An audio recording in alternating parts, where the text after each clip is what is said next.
And talking about what's going on in the oil space, let's speak to the Chief Executive Officer of Financial Derivatives Company, Mr. Bismarck Rewane, to get his thoughts on this and a whole lot more. Mr. Rewane, good morning and welcome to the program. Good morning, and thanks for having me. A lot happening from OPEC. We're hearing more outputs coming the way, and it's already been concluded, I believe, that next year, 2026, we're going to have more supply. There's going to be a glut. But on the side with Russia, I mean, it's on the other side because the sanctions seem to be setting in, and now we hear that one of their biggest producers will be shutting down. How can this drill down? What impact can we expect this to have here in Nigeria? I think that we have to look at it in the context of the global geopolitical situation. Mr. Trump is right now in Southeast Asia, negotiating deals with all of the Asian countries.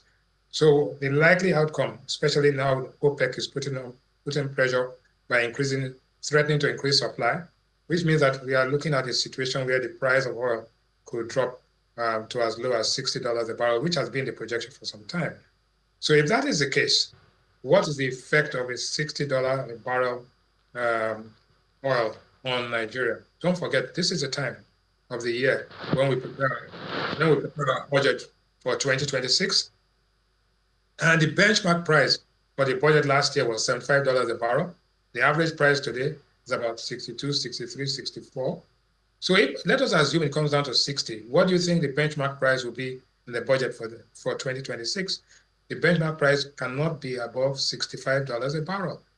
With OPEC increasing production, the maximum we will get probably is 1.75, 1.8 million barrels a day.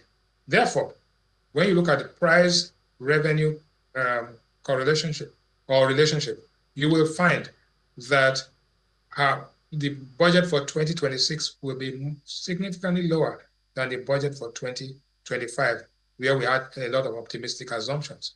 Having said that, it means that we have to use our resources more judiciously and more prudently in going on forward.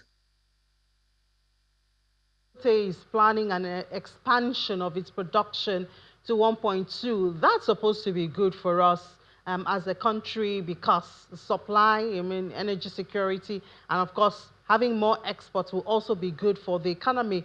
But my thought is, what about the crude supply? Already we hear getting the supply is not that easy. So if he wants to expand to 1.2 million barrels per day, what about the crude to meet up with that? Actually, it's expanding to 1.4 million barrels, and Oh, it will be the largest. 1.4. Thank you. Yeah, thank you. 1.4. It will be the largest refinery in the world, competing directly, being larger than the Reliance refinery in India.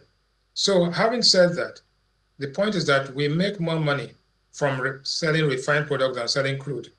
So, if we refine our own crude or take crude from different places, then we are able to sell it across the whole of Central and West Africa.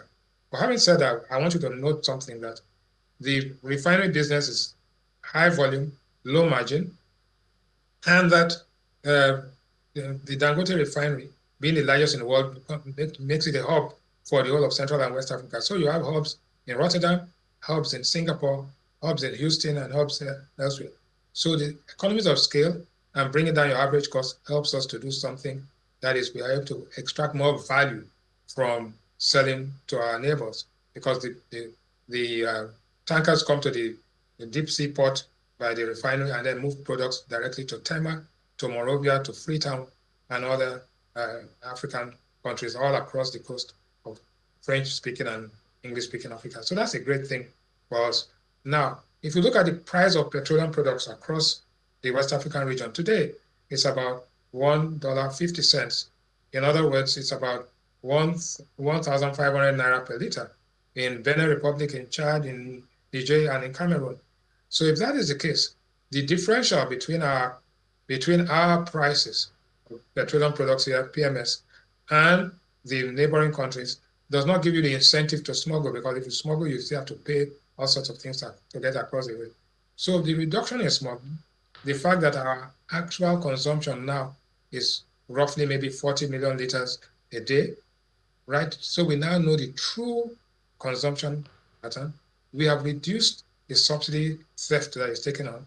And therefore, from a global macroeconomic perspective, the expansion of the Dangote refinery to making it a major hub for the whole of Central and West Africa is the greatest news that the Nigerian economy could witness at this point in time. How soon can we expect this to begin? Well, first of all, they're moving from 640 to 700,000 barrel, right, making it the largest single train refinery, but it's a 3-year period. And the Afrexim Bank has actually come in to say that they are going to do everything to support it with about $5 billion US. What is more important is the fact that Dangote's refinery is going to be listed on the stock exchange. By listing it on the stock exchange, we think that you almost increase the market capitalization from what you have about 90 trillion now to maybe we are going closer to 200 trillion naira. That is what investors like to hear. One, there's a value add. Two, it's profitable. And three, the larger the market, the lower the average cost and the more profitable it is. And you are democratizing that. Every Nigerian will have a stake in it. It's not just the Dangote refinery group, but it's the Dangote refinery for all of Nigerians. Yeah, Mr. Rewane, I know you're not working with Dangote directly and all, but since we heard that 10% of Dangote refinery will be sold, people have been calling to ask, please, when are they exactly going on? Because we have our funds ready and we want to be part of it. Any news, as any bird told you, probably when they'll be heading to the NGX? In investment banking, we say buy on the rumor, sell on the news. So stay tuned. Stay tuned. Watch this space. All right, Mr. Bismarck Rewane, thank you so much for your time. And we hope we will get it here first. And you will. And what's interesting that you can see the price of rice has dropped to 6,000. Yes, we had that, the crash in the price of rice, yes. And by this time last year, we were buying rice at 110. Rice and now pepper. Mr. Rewane, pepper, because I love pepper a lot. So pepper was a big deal this time last year. Pepper has reduced, plantain has reduced. So there's a dirty, good December coming, right? Hopefully. Thank you. Hopefully. Thank you so much, Mr. Bismarck Rewane, Chief Executive Officer of Financial Derivatives Company.